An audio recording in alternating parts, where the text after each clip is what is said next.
नमस्कार दोस्तों।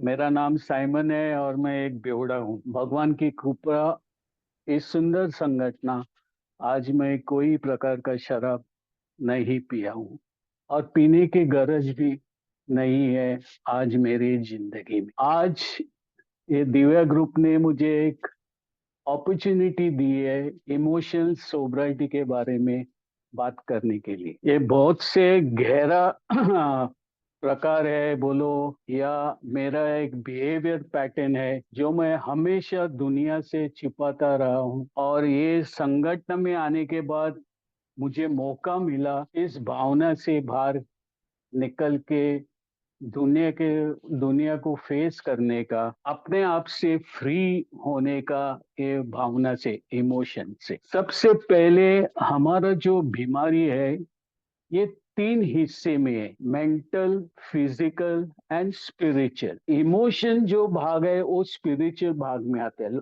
ओके, अभी देखो, जब मैं ए में आया और मुझे पता चला कि मैं बीमारी का शिकार हूं, तो सबसे जो लास्ट पार्ट मेरा जिंदगी में हुआ वो था फिजिकल। मेरा 20 साल का शराबी का जो पीरियड था, वो खाली लास्ट साल में मैं 3 बार हॉस्पिटल में एडमिट हुआ। 18-19 साल में कभी शराब के वजह से हॉस्पिटल में एडमिट नहीं हुआ। और जब भी मैं ए में आया, भगवान की कृपा हो गई, शराब से दूर रह गया, सबसे पहले मेरी फिजिकल रिकवरी हो गई। जो लास्ट लास्ट में मैं खाना नहीं खाता था, उल्टियां होती थी, ये सब बंद हो गया शराब रोकने से। मेरा एपेटाइट बहुत अच्छा हो गया, पौष्टिक खाना खाने लगा, और 2 साल में मेरा 15 किलो वजन बढ़ गया। बोलो तो फिजिकली आई रिकवर्ड 100%। और मुझे लगा चलो अभी अच्छा हो गया, काम पे जाता हूँ,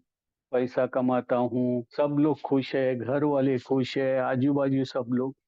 ये मेरा ऑब्जर्वेशन था कि सब लोग खुश है। असल में सब लोग इतने भी खुश नहीं, क्योंकि ये बीमारी का जो भाग है ना, ये मुझे बीमारी जो है ये अंदर से लगी हुई बीमारी है दोस्तों, अंदर से, नॉट ओनली कॉन्शियसली, सब कॉन्शियसली। और जो आउटवर्ड ये है वो फिजिकल पार्ट है, वो शराब दूर होने से फिजिकल पार्ट रिकवरी हो गया। तो ये कॉन्शियसली, सब कॉन्शियसली जो मुझे दबाया गया वो जो बीमारी है, उसके बारे में बिल डब्ल्यू का क्या कहना है, हमारा को फाउंडर का। उसका कहना है 39 में, ये उसने एंडोर्स किया ये शब्द, ये वाक्य। उसका कहना है हम तो पुरुष व स्त्री, उस वक्त एक ही स्त्री एक ही औरत, तो वो कहता है बिल विल्सन, हम सब पुरुष व स्त्री have recovered through the program of Alcoholics Anonymous who were useless, helpless and hopeless, have recovered. एकदम सिंपल वाक्य में बोल कहने का, तो वहां पे उसने ऐसा भी नहीं लिखा है हम रिकवरी में। नो, बिल विल्सन का कहना है हम लोग जो यूजलेस, हेल्पलेस और होपलेस थे, have recovered. But how they have recovered, कैसे वो लोग का रिकवरी हो गया है? Through the program of Alcoholics Anonymous. और हमारा जो प्रोग्राम है, जो स्टेप्स है, ट्रेडिशन है, कॉन्सेप्ट्स है, हमारा भी रिकवरी जो है वो सिर्फ मीटिंग करने से होने वाला नहीं है। हमारा जो प्रोग्राम जो है, ये 12 पायरी, 12 ट्रेडिशन, मुझे उसका हर मेरा लाइफ में प्रैक्टिस करना है, तो ही मैं यूजफुल, हेल्पफुल और hopeful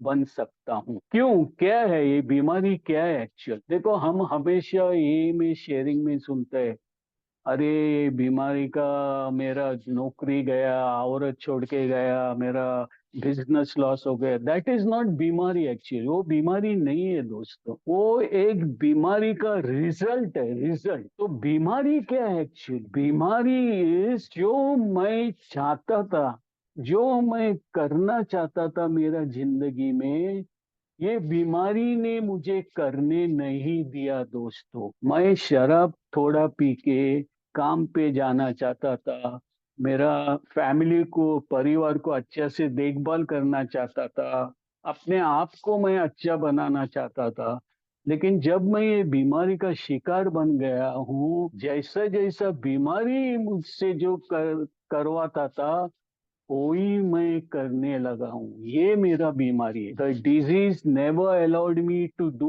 what I wanted to do. The disease did what the disease wanted to be done. तो ये चक्कर में मैं फंस गया था। मैं हमेशा दूसरे जो पीते थे वैसे में रहना चाहता था, लेकिन मुझे मालूम ही नहीं पड़ा मैं कभी ये बीमारी का शिकार हुआ और कभी इस जाल में मैं फंस गया। एक जाल है, चक्रव्यूह है, चक्रव्यूह, उसमें मैं कैसा फंस गया।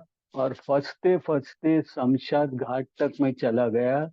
ये भगवान की कृपा है दोस्तों। मेरा जो लास्ट हॉस्पिटलाइजेशन हो गया, डॉक्टर ने साफ मेरा बीवी को बोला था, ये कुछ महीने के मेहमान है, 4-5 महीने में ये राम राम सत्य इसका होने वाले है। लेकिन उस वक्त मैं दोबारा ए में आया और एकदम प्रामाणिकता से प्रोग्राम में अटेंड करने लगा और शराब से मैं दूर हो गया। अभी क्या हुआ, मेरे पास उस वक्त बहुत बढ़िया अच्छा स्पॉन्सर था, सब मीटिंग करता था, सब मेरा स्पॉन्सर जहाज पे काम करता था, उसके पास बिग बुक भी था।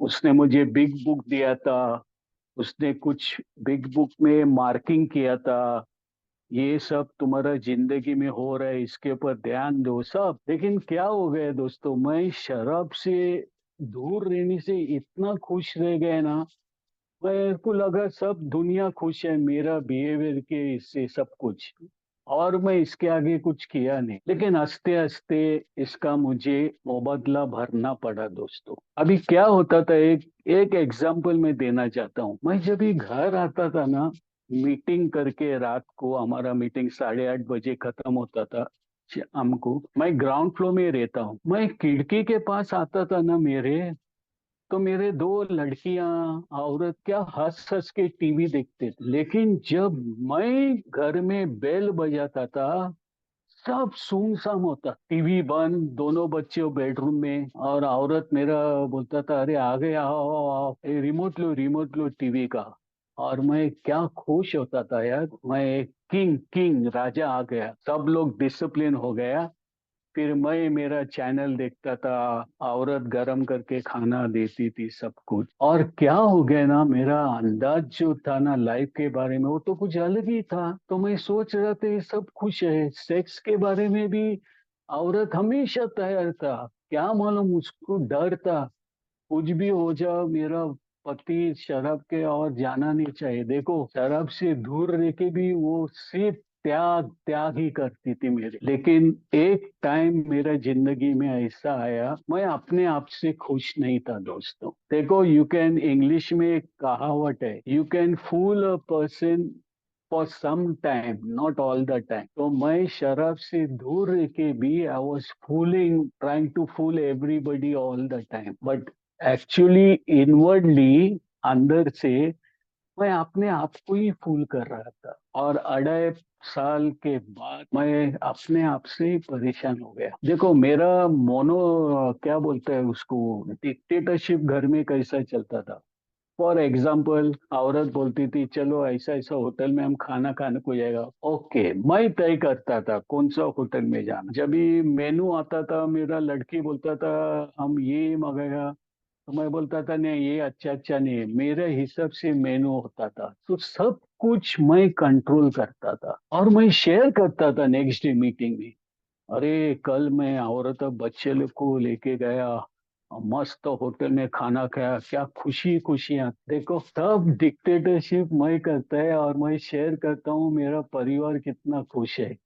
आई am deciding that they are very happy. और कहीं ना कहीं मेरे अंदर से मुझे एक समझ आई कि जो हो रहा है मेरे जिंदगी में वो ठीक नहीं है। और मैं फिर दोबारा स्पॉन्सर के घर में जाता था, मेरा नजदीक रहता था, और उसको मैं एक दिन जाके बोला, मैं बोला उसको, मैं आपके तरफ रहना चाहता, जो आप लाइफ जो लीड रहा है ना, कितना पीसफुल, कितना अच्छा लाइफ है, मुझे ऐसा जीना है। वो बोला, साइमन, इसके लिए दो चीज तुमको करना पड़ेगा, एक है कष्ट और एक है त्याग। पूरा जिंदगी में इस ये दो चीज का आदत करके लो ताकि तुमको आगे तकलीफ नहीं होगा। और उसके बाद दोस्तों में स्टेप के ऊपर काम करना पड़ा। देखो, हमारा जो भावना है, इमोशनल सोब्रिटी, सबसे ज्यादा ये बीमारी का बड़ा भाग उसमें है दोस्तों। क्योंकि जब हम लोग ये हरकत किया शराब के, सब धंधे के, अलग अलग चीज करने के विद शराब, सबसे प्रथम हम झूठ बोलना चालू किया, सबको टोपी लगाना, सबके साथ अलग अलग तरीके से पेश आना। तो हम कभी सही में जिया ही नहीं, हम कुछ और ही तरफ से जिया। तो इसीलिए सबसे ज्यादा तकलीफ हमको भावना में हो गया, इमोशनली हो गया। अभी देखो, हमारा जो अल्कोहल का जो प्रॉब्लम है वो हमको मालूम हुआ है कि हमने उसको दबा के रखा है, डोरमेंट। अगर एक घोट भी शराब मेरे बदन में एंट्री मारेगा तो वो दोबारा चालू होगा। तो हमने क्या किया, हमारा जो अल्कोहल प्रॉब्लम है उसको डोमेंट रखा है, दबा के रखा है। उसी तरह मैंने 2 अढ़ाई साल मेरा भावना, इमोशन को दबा के रखा, लेकिन वो ज्यादा दब नहीं सकता है दोस्तों। और कभी कभी वो ऐसा उबल के बाहर आएगा और उसका रिजल्ट हो सकता है मैं शराब की ओर जा सकता था। वो 2 अढ़ाई साल में बहुत से लोग जो ये मेंबर जो रिलैप्स होते हैं, उसका main reason is their emotion. किधर ना किधर जब भी वो शराब से दूर था, वो उसका भावना के ऊपर कोई ना कोई ने पाव दिया और वो एकदम कंट्रोल के बाहर गया, वो अल्कोहलिक। और दोबारा वो सहारा उसको शराब का लेना पड़ा। यही कारण, बहुत सा रिलैप्स का कारण हमारा इमोशंस है, भावना। तो व्हाट इज इमोशनल सोब्राइटी एक्चुअली? तो ये भावना का सोब्राइटी जो जो ये बात करते हैं वो क्या है? इमोशनल सोब्राइटी का मतलब है that you are comfortable being present with all your feelings with anyone. का मतलब है मेरा फीलिंग्स है अंदर, कुछ कुछ हाई लो, लेकिन उसका मतलब ये नहीं हुआ कि मैं आज प्रोग्राम में होते हुए मैं किसके भी साथ कौन सा भी ग्रुप में जाके बैठ सकता हूँ। भले उधर जो डिस्कशन हो रहा है मुझे पसंद नहीं आया, लेकिन मैं मेरा उधर ओपिनियन नहीं देगा पहला जैसा। अभी मुझे मालूम है, I have accepted my emotion weakness, तो आई एम वर्किंग, मैं अभी काम कर रहा हूँ वो इमोशंस के ऊपर। तो I have to be comfortable, जैसा भी सिचुएशन हो, जैसा भी लोग। फॉर एग्जाम्पल, जब भी मैं मेरा ब्रदर इन लॉ, औरत का भाई बहन के घर में जाता था, मुझे बहुत खुन्नस आता था। मैं शराब से दूर था, मैं सोचता था ये लोग अभी मेरे बारे में बात करेगा, तो मैं उन लोग के साथ फ्री नहीं था। तो वो लोग कभी खाना खाने को बुलाता था तो हम खाना खाते थे गपचुप।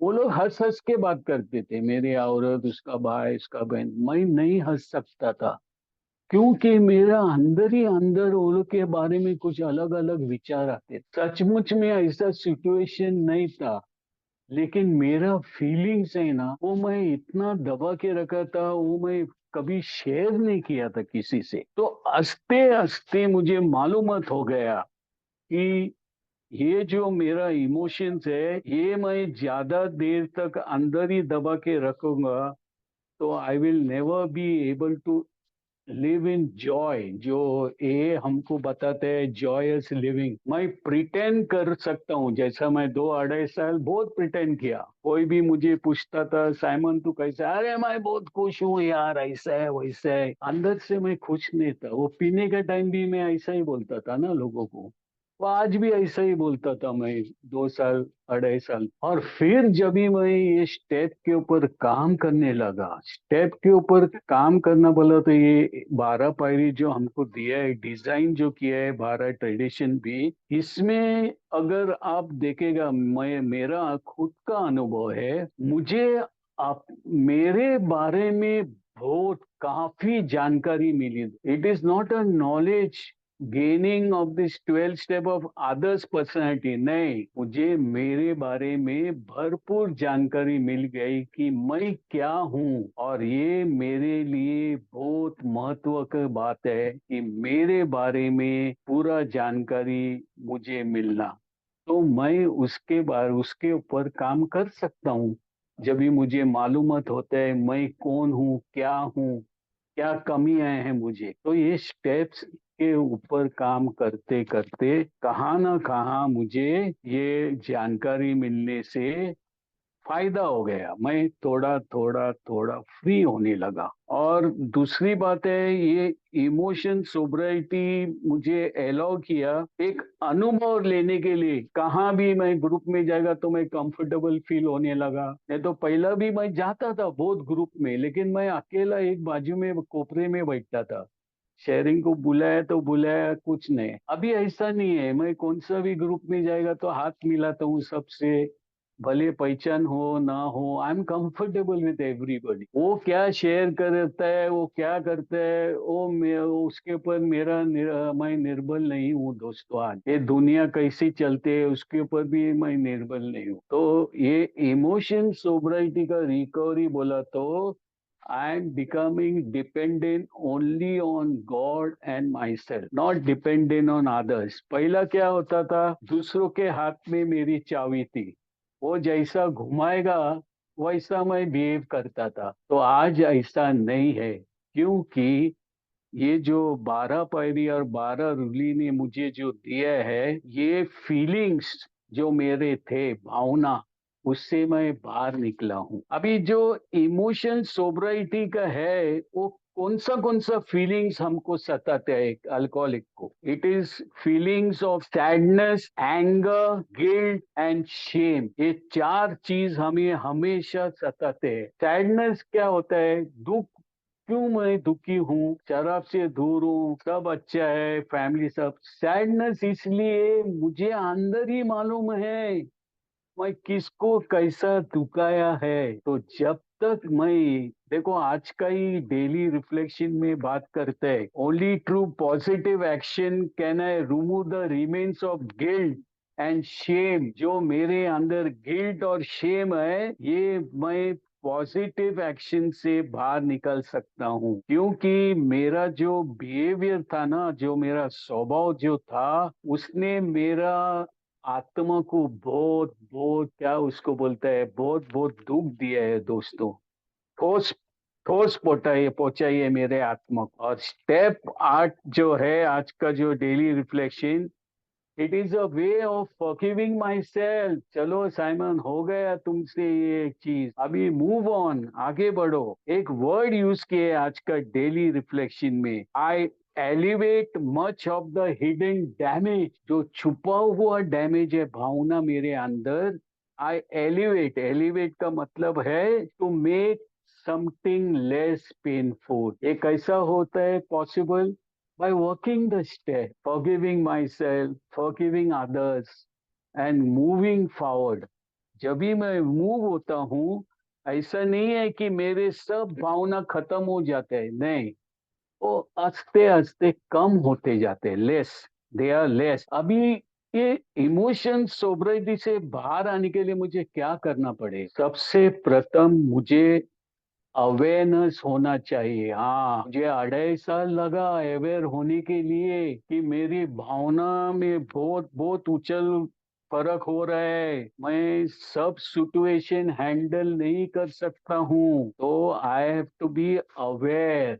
मेरी जो खुद जो भावना है, इमोशंस है, I have to be aware of it, number one. बहुत बार मैं 2 साल 2.5 साल तक अवेयर ही नहीं था ये मेरे में दोष है करके, मेरा इमोशंस ऐसा है करके, क्योंकि मैं प्रिटेंड करता था, प्रोक्रेस्टिनेशन करता था, जो बीमारी कहीं भाग गई। सेकेंड है माइंडफुलनेस। मेरा माइंड पूरा होश में हूँ आज मैं, और मैं सब देख सकता हूँ मेरे सामने। क्या हो रहा है मेरे अंदर। तो दो ये चीज बहुत इंपॉर्टेंट है दोस्तों, अवेयरनेस एंड माइंडफुलनेस, क्योंकि ये दो चीज होने से I am learning to observe and understand the emotional response. देखो अभी मुझे ये भावना से बाहर निकलने है बोलो तो रिस्पॉन्स देना है। ये रिस्पॉन्स कभी मैं दे सकता हूँ जब मैं अवेयर हूँ, मेरा माइंडफुलनेस है और मैं ऑब्जर्व कर सकता हूँ। आज पहले मैं इस दारू से दूर था लेकिन मेरा ऑब्जर्वेशन जीरो था यार। किधर भी जाके बक बक करना, मेरा होशियारी करना सब कुछ, तो उससे क्या होता था, लोग मुझे शराब से दूर होके भी पागल में जमा करते थे। और सचमुच इंसैनिटी है ना वो, जिधर मालूमत ना हो उधर होशियारी दिखाना। तो आज मुझे अवेयरनेस माइंडफुलनेस की वजह से I can observe whether I am required that, मेरी सलाह की गरज है क्या, जरूरत है क्या, किधर भी, ये मीटिंग में हो, काम के इधर हो, सोसाइटी में रहता हूँ उधर हो, सब जगह। दूसरी बात है दोस्तों, अगर मुझे ये भावना इमोशनल इमोशनल से बाहर निकलना है तो I have to let go of my ideas.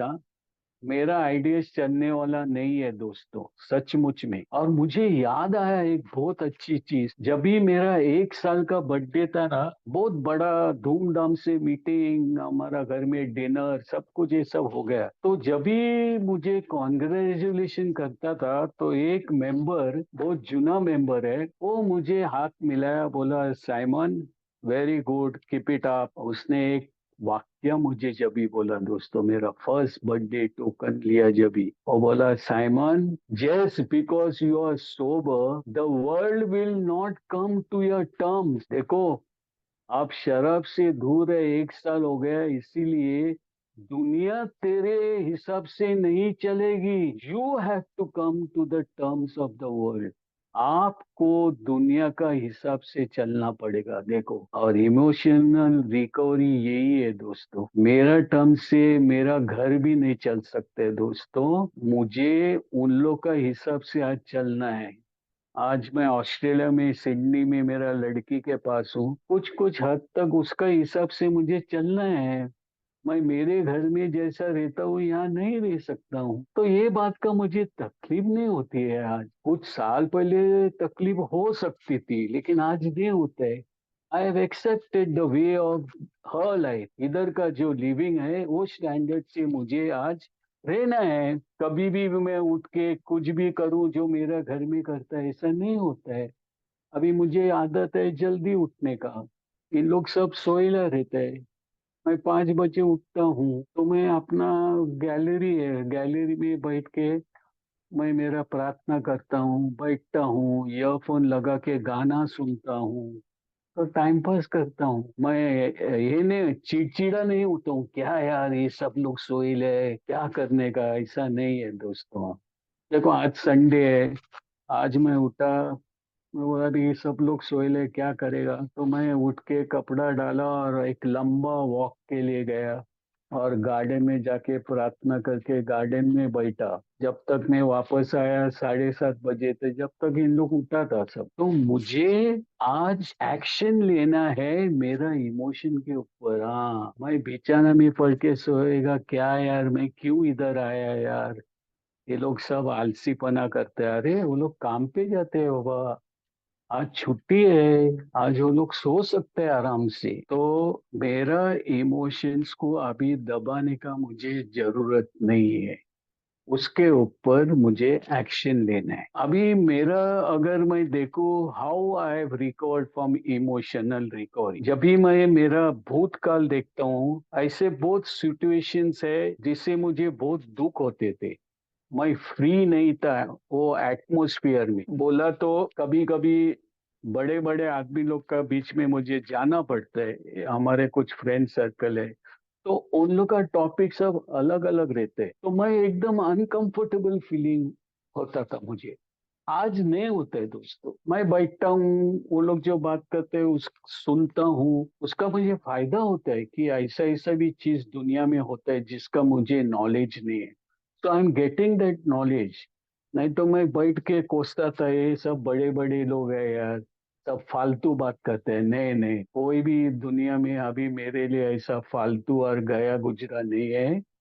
सबके साथ मुझे कुछ ना कुछ मिल सकता है, अगर मैं उस सिचुएशन को संभालूं, ऑब्जर्व करूं, और उससे कुछ ध्यान से मैं कुछ ले सकता हूँ वहां से। अभी हंसते हंसते क्या होता है, जब भी मैं ये स्टेप के ऊपर काम करता हूँ, ये स्टेप फॉलो करता हूँ, ये स्टेप मेरा जिंदगी में मैं वापरता हूँ, बहुत से मेरे नेगेटिव फीलिंग जो मुझे हमेशा डिस्कम्फर्ट देते थे, वो हंसते हंसते रिलीज होते जाते हैं दोस्त। तो उसके लिए मुझे क्या करना है, मुझे पेशेंस बहुत बहुत इम्पोर्टेंट है, इमोशनल रिकवरी, सबर। दूसरा है perseverance, I have to go on working on my emotion. क्यों ऐसा होता है, क्यों मैं ये आदमी के ऊपर जलता हूँ, उसका कारण क्या है। तो जब भी मैं मेरा रीजन निकालता हूँ कि मैं इसके ऊपर जलता हूँ क्योंकि ये मेरे से ज्यादा रिच है, के पास बड़ा घर है मेरे से, अरे लेकिन मैं जिस घर में रहता हूँ मैं आराम से रहता हूँ,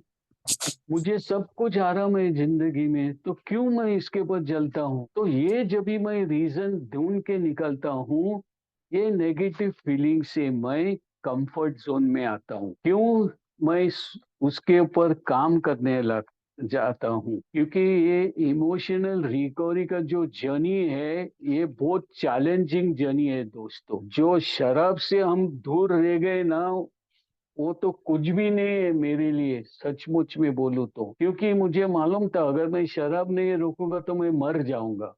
तो डर के मारे भी मैं शराब से दूर रह गया, स्टार्ट स्टार्ट। लेकिन इमोशन ऐसा नहीं है, ये बहुत चैलेंजिंग प्रोसेस है। तो इसके लिए मुझे बहुत सा पेशेंस, और उसके लिए मुझे मेरा फाउंडेशन स्ट्रांग करना पड़ेगा। तो ये फाउंडेशन में कैसा स्ट्रांग कर सकता हूँ, ये फाउंडेशन मैं मेरा 12 पायरी के ऊपर हमेशा काम करते करते ये फाउंडेशन स्ट्रांग कर सकता हूँ। मुझे आज 32 साल से कुछ महीने हो गए, मैं 14 बार मेरा फोर्थ और फिफ्थ स्टेप लिया हूँ दोस्तों। हाँ, क्योंकि ये सब मुझे करना ही पड़ेगा। जब जब मुझे इमोशन सताते हैं, तो I have to find a way out. और फाइंडिंग द वे आउट बोला तो स्टेप के ऊपर काम करना, जो मुझे मालूमत नहीं है वो जानकारी हासिल करना दूसरे से। अभी 5 इमोशनल एक्टिविटीज है। वो है, पहला एक्टिविटी है वो है सेल्फ अवेयरनेस। दूसरा एक्टिविटी है सेल्फ मैनेजमेंट। बार बार मैं दूसरों के पास जाके हेल्प मांगना ये बराबर नहीं है ना। कुछ साल होने के बाद I should be able to manage. मैं बैठ के सोचना चाहिए, ये चीज मुझे क्यों तकलीफ देती है, अभी क्यों ऐसा हो रहा है। तो I have to self manage certain things. बार बार मैं जाके रोती सूरत करके शेयर करूं, अरे इतना साल हो गया फिर भी मुझे ये चीज तकलीफ देता है, I should work on that. तो सेल्फ मैनेजमेंट। थर्ड है सोशल अवेयरनेस। ये सोशली अवेयरनेस भी बहुत इंपॉर्टेंट है, क्योंकि मुझे मालूमत करना चाहिए सोशली मैं कैसा रहना चाहिए, सोशली आम आदमी कैसे रहते हैं। हाँ, मैं एक कोपरे में जाके बैठूं तो I won't be able to adjust socially. तो सोशल अवेयरनेस इज इम्पोर्टेंट। चौथा है रिलेशनशिप स्किल। रिलेशनशिप देखो बिल्डअप करने का है मुझे, किससे भी, रिश्तेदारी से, कंपनी में वर्कर से, या ए मेंबर से, या सोसाइटी में लोगों से। एक स्किल चाहिए रिलेशनशिप का। ये रिलेशन स्किल भी बहुत महत्व की बात है ना। वो आदमी कैसा है, कैसा रहता है, उसका मुझे फॉल्ट, उसका कैरेक्टर निकालने का गरज नहीं है। मैं उसके साथ कैसा रह सकता हूँ ये मुझे ढूंढना है, और उस तरह मुझे रिलेशनशिप मेंटेन करना है। देखो रिलेशनशिप जो स्किल है ना, that is important and that is not lasting. मुझे उसके साथ जिंदगी नहीं निकलने है, सोसाइटी मेंबर या ये मेंबर के साथ। तो 1 घंटा 1.5 घंटा मीटिंग में I should build such a relationship that I am comfortable with him in the meeting or in the society or in the workplace, क्योंकि मैं उसके साथ जिंदगी नहीं बिताने वाला हूँ। तो relationship building up is also important skill. और पांचवा जो है रिस्पॉन्सिबल डिसीजन मेकिंग। देखो बहुत बार हम ये चीज में फंसा है, मैं फंसा। कोई भी मुझे बोलता था साइमन मेरा एक काम था यार, मुझे 2,000 रुपये, जब भी का बात है 32 साल पहले, 2,000 रुपये चाहिए। मैं फटीचर हूँ, मुझे पगार जीरो है, मैं ही लोन के ऊपर जी रहा हूँ। लेकिन मेरा बड़ापन के लिए मैं बोलता था अरे डोंट वरी, मैं देगा, अरेंज करेगा। और वो दिन आने के बाद मैं खत्म, मैं डांडी मारता था, फिर काम पे नहीं जाता था। अरे वो आदमी घर आता था मेरे बोलता साइमन तुम मुझे बोला था 2,000 देगा। ऐसा चक्कर में मैं फंसता था। क्यों? Irresponsible decision. और ये इरिस्पॉन्सिबल डिसीजन रिकवरी में भी शराब से दूर रह के भी हो सकते हैं दोस्तों।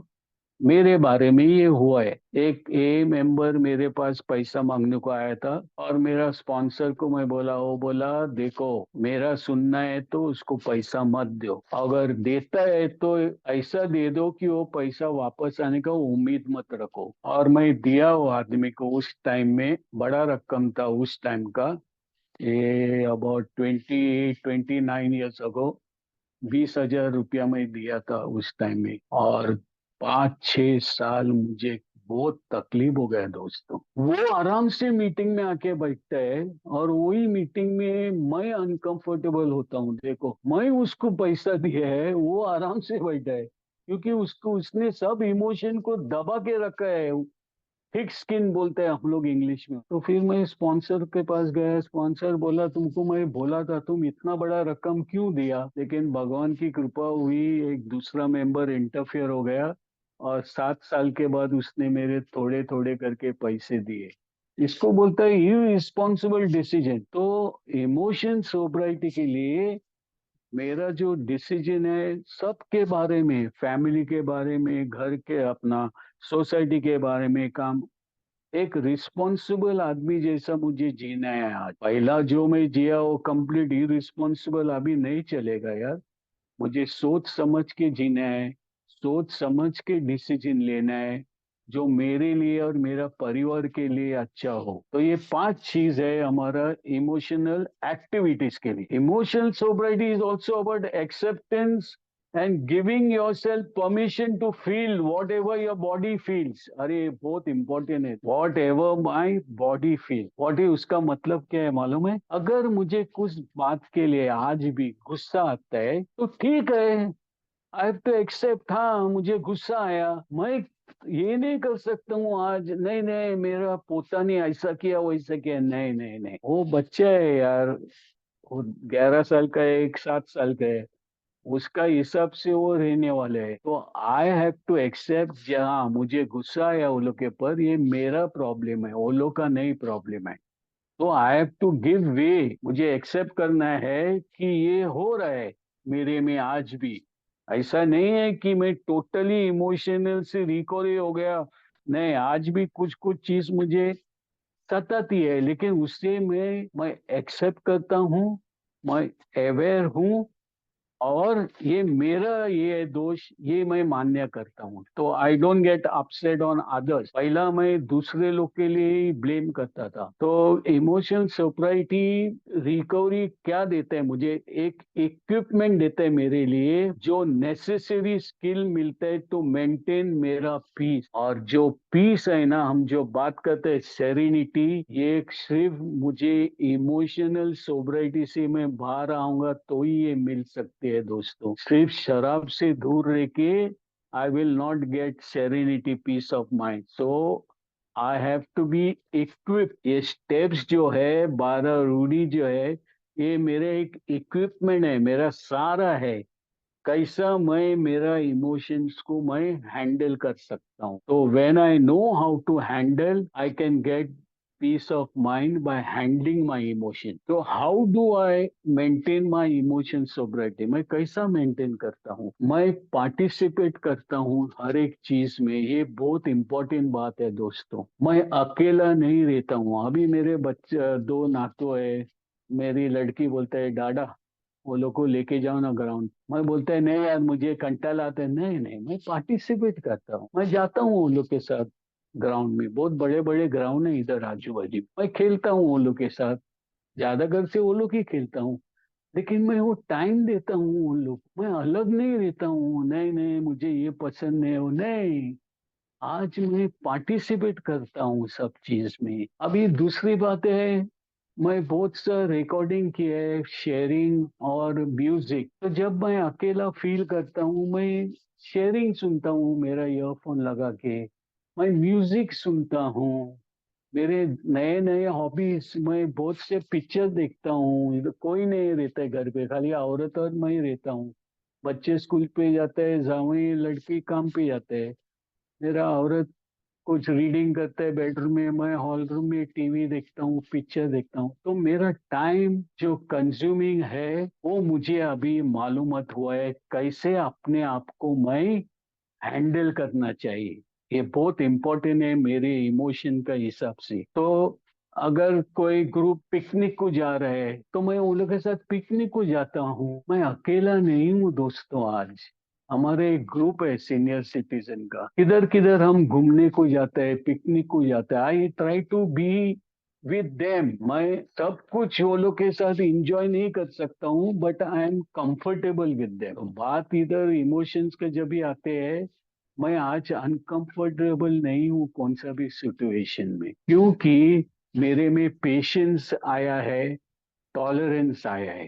ये आने से मैं कुछ देर तक वहां बैठ सकता हूँ। अगर मुझे पसंद नहीं आया तो भी मैं बैठ सकता हूँ। तो इमोशनल जो हीलिंग अपन बोलते हैं, रिकवरी, उसमें 7 स्टेजेस है, 7 स्टेजेस, 7। तो 7 स्टेजेस के हैं दोस्तों। फर्स्ट है अवेयरनेस, सेकेंड है एक्सेप्टेंस, थर्ड है प्रोसेसिंग, फोर्थ है रिलीज, पांचवा है ग्रोथ, छह छवा है इंटीग्रेशन, मिलजुलना, और सबसे लास्ट सातवां है ट्रांसफॉर्मेशन। मुझे दुनिया का हिसाब से चलना पड़ेगा, मेरा हिसाब से नहीं। तो ये 7 चीज जब भी मैं करता हूँ, मेरा इमोशन किधर ना किधर एक लेवल में आता है। देखो, हमारा जो 12 पायरी का जो रिजल्ट है ना, रिजल्ट 12 टायरी 12 ट्रेडिशन का रिजल्ट क्या है मालूम है दोस्तों? मैं एकदम स्वर्ग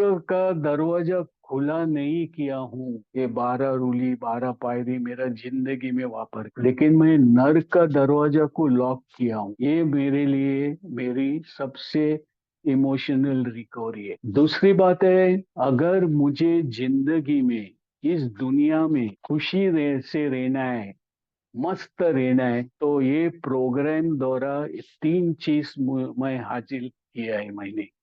एक है सबर, एक है बर्दाश्त, और तीसरा है नजरअंदाज। आपको मालूम है मुझे बहुत साल तक प्रमोशन नहीं मिला था कंपनी में, और मेरा स्पॉन्सर हमेशा मुझे बोलता था साइमन सबर सबर। एक बार मैं गुस्सा हो गया, मैं बोला अरे मेरे पीछे जो थे सब लोग मेरे साथ में आगे, कोई आगे भी गया, तुम खाली बोलते हैं बर्दाश्त, कब तक बर्दाश्त? उसने एक वाक्य बोला, साइमन कबर तक बर्दाश्त। हाँ दोस्तों, हमारा जो इमोशनल रिकवरी है वो कबर तक मुझे बर्दाश्त, नजरअंदाज और सबर, सबर कबर तक बोला था वो, ये बात है। सबर, बर्दाश्त और नजरअंदाज मुझे कबर तक करना चाहिए दोस्तों। तो कहाँ ना कहाँ मैं कह सकता हूँ ये प्रोग्राम का मुझे सही में बहुत लाभ मिला है। मुझे बोलने का मौका दिया, आपने सुना। Thank you very much. Thank you Thakur.